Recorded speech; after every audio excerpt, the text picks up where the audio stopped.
One of the largest subway construction projects in the country is providing a window into Los Angeles' ancient past.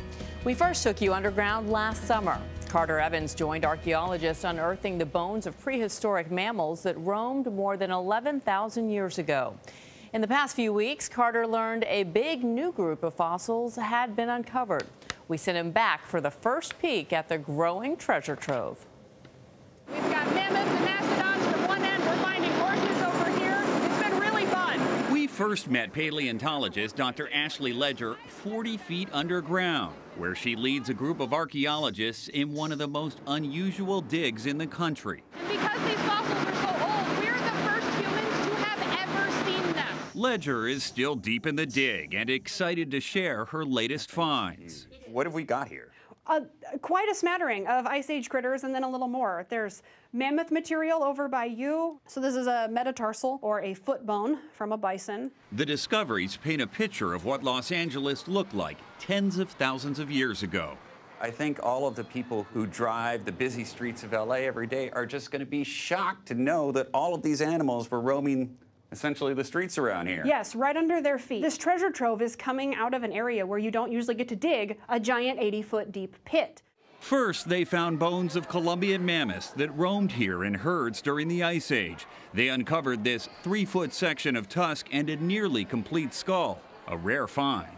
This is the bucket list you always want to find at some point in your career, and then it's one of the first things we found here.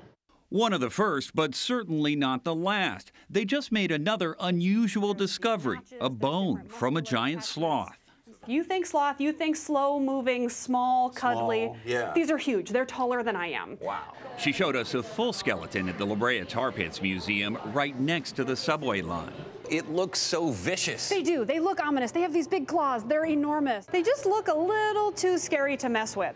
When we first met Ledger last summer, she was expecting to see a dramatic increase in fossils as construction approached the tar pits. That's because the prehistoric black ooze that still seeps from the ground was a sticky death trap for the massive mammals that once roamed here. So we're going to be sticky and dirty, and we're going to love every second of it. But for months, nothing materialized. Then suddenly, new discoveries exploded as the digging moved into Beverly Hills. How frequently are you getting fossils? Fast enough that I can't keep up. They're bringing me fossils almost every day. It's a bonanza of bones. So many, in fact, Ledger hasn't been able to identify them all. Probably a scapula or a pelvis from something of decent size, but I don't even know what it is yet. So this is behind the scenes. This is where the magic happens and where the researchers come. Inside the museum's collection room, Ledger has a new bounty of bones to catalog. And it's just amazing that one piece of a mammoth's toe is as big as your hand. I can take a field trip, spend an afternoon in the collection, and try to figure out what it looks like, what it matches up to, and at the end of the day say, aha, it's this animal, see? Another unique find, an arm bone from an ancient sea otter, and the discoveries just keep getting bigger. These are very heavy, very dense, but it's pieces of whale rib. It's hard to imagine. About 25 feet below the shops of Beverly Hills, mammoths and bison roamed tens of thousands of years ago. But 80 feet down, hundreds of thousands of years earlier, LA was underwater.